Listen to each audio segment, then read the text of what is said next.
recently, in a very slanted conversation that's happening in the Toledo Blade, he was quoted as saying that this could be retaliation, vengeance here on a campaign because of the way that the administration is looking at sick time. That that something is going on, or that you guys are upset over sick time and how they are being investigated. Can you shed light as to are you upset? Are they sending people knocking on doors looking for people who are sick? The administration sending whoever they would send? Before we settled the contract in 2015, yes. There was a sick policy out there where the chief would make sure that people were visited. He had the ability to visit people. Was this new before? Had this happened before 2011 when Chief took off?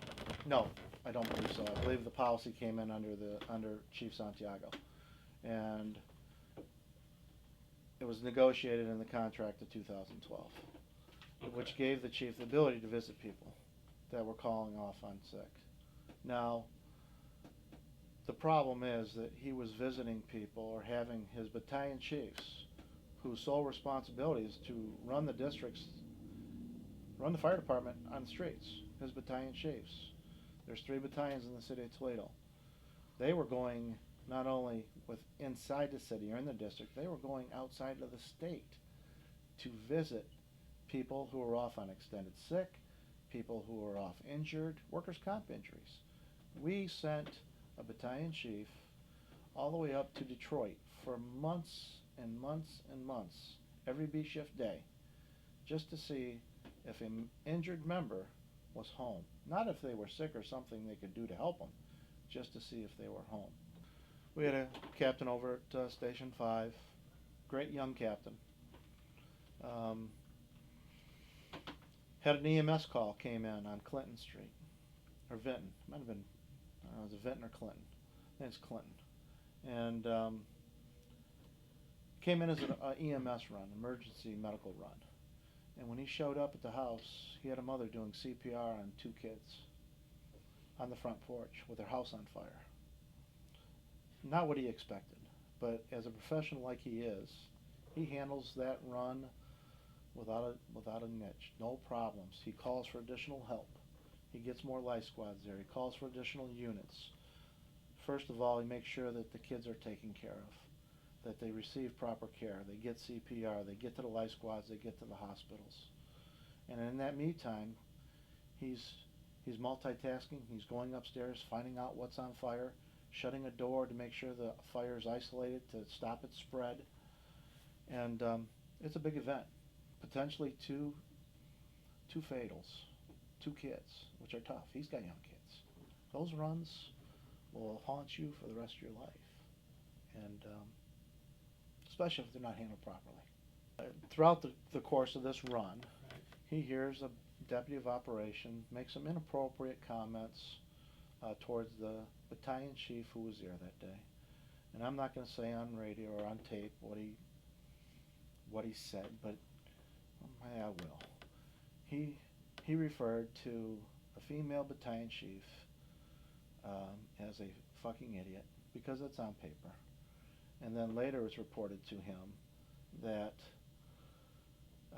by his crew that there was a lot of information you just shared there that was real heavy, because I think as I'm recovering from fucking idiot.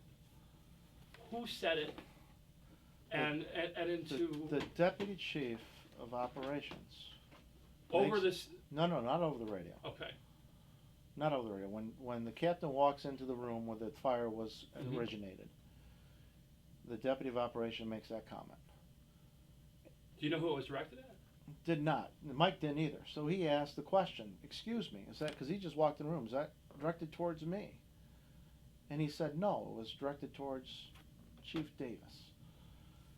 And he was appalled to have the deputy of operations refer to a battalion chief who's his leader in that manner. And this is while there's children on the porch. The children are all gone, the fire's it's still at that scene. Right. And then it's also reported to him that he uses He refers to Deputy Chief, or to Chief Davis. He makes a comment, I told that Okay. to leave 20 minutes ago. About a female. About a female. How do I not know about this until all this uprising? What was it? Was it? Because it was never investigated. How was it not investigated? Did Well, he file a report? Did Mike? Mike put a communication. And actually, what happened, the debriefing didn't go very well. The critical incident stress debriefing, some of his members weren't even allowed to go. Which Do they do debriefings after every call? after critical calls. Okay. We have a CISD team, critical incident stress debriefing team, to help the members get through those tragic calls. It's a starting point.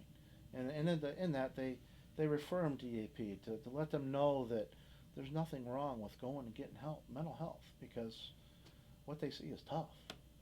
He saw 2 kids that he believed were dead from a fire.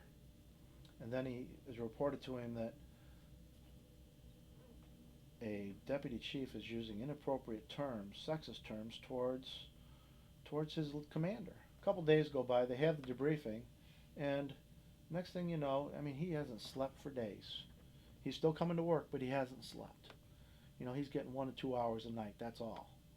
And he goes to work, and Chief Davis calls him and say, "Hey, come on down to headquarters. We want to just clear the air over the fire. There may have been some things said that, you know, just to give you a attaboy for what a good job you did, but we just want to clear the air with the deputy chief."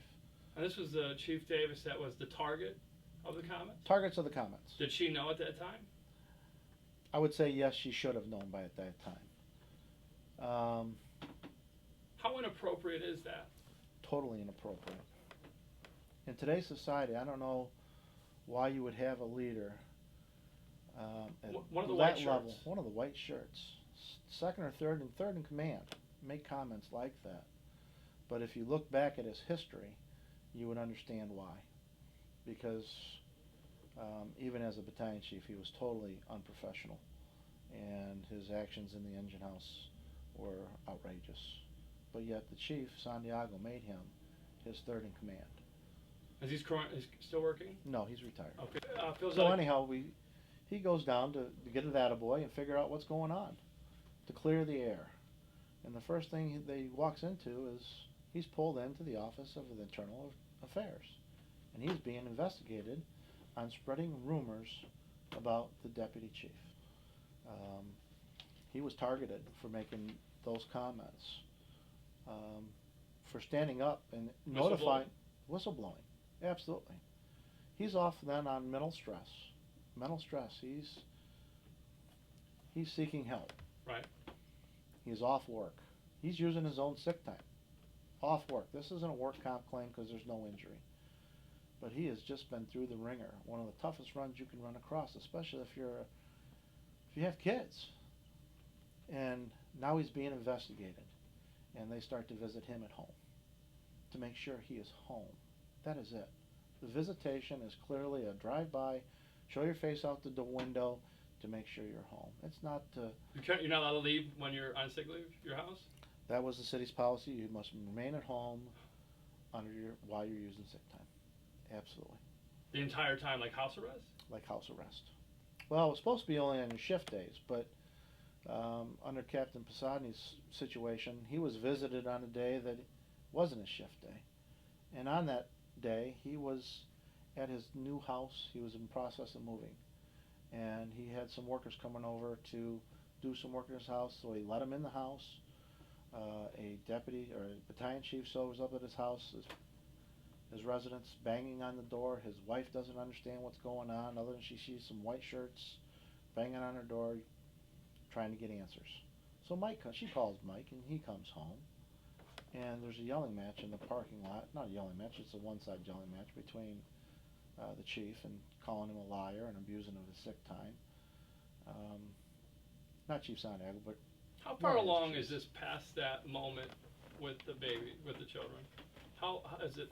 He's still off. It's a matter of a month or two. I mean, some of those runs, I have runs that still haunt me. And we all do. So,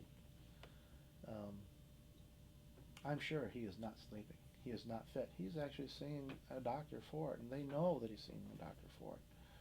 Yet they still show up at his door and knock to make sure that he's home. And to us, that's not. Do you think it was personal? Yes, because he was a whistleblower. Yeah, he's back to work. He's still a captain, but he still fears for retaliation. He has a grievance out there for harassment. That's not going to go anywhere. And the only thing it's that just going to sit there because he fears for retaliation. He has to have it. And his crime was, in your eyes, for the administration, was that he spoke up on behalf of a female chief, so to speak, a battalion, wearing a white shirt. Absolutely. Not even a brother in theory, not a person that you represent. You don't represent, correct? His leader. His leader. So his battalion chief. So he's blue shirt, she's white shirt. Absolutely. But he puts his trust in her at every fire that they go to, because she's in charge out and she's command.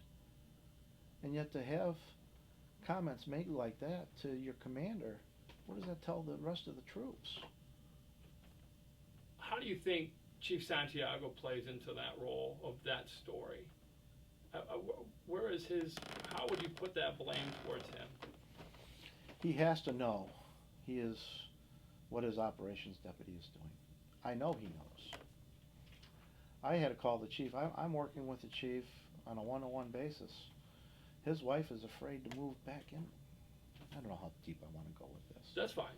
That's fine. That's fine. You know, but he calls me, and I call the chief so he can have permission to go to Christmas Mass. To go to church. To go to church, because he doesn't want to be written up for not being at home. So are you guys angry about these? Is this enough that you would now vote no confidence? Is this the motivation it's being painted that this is why this is happening? These are things that we're trying to work through. That was not the call for no confidence. It was not, absolutely not. This is part of the problem. This is the part of the on-building problem under his administration. The lack of accountability, leadership, failure to communicate well with the body. He admits that to himself, even today, that he did not do a very good job in his communication. How do you think... it's about the safety of our members.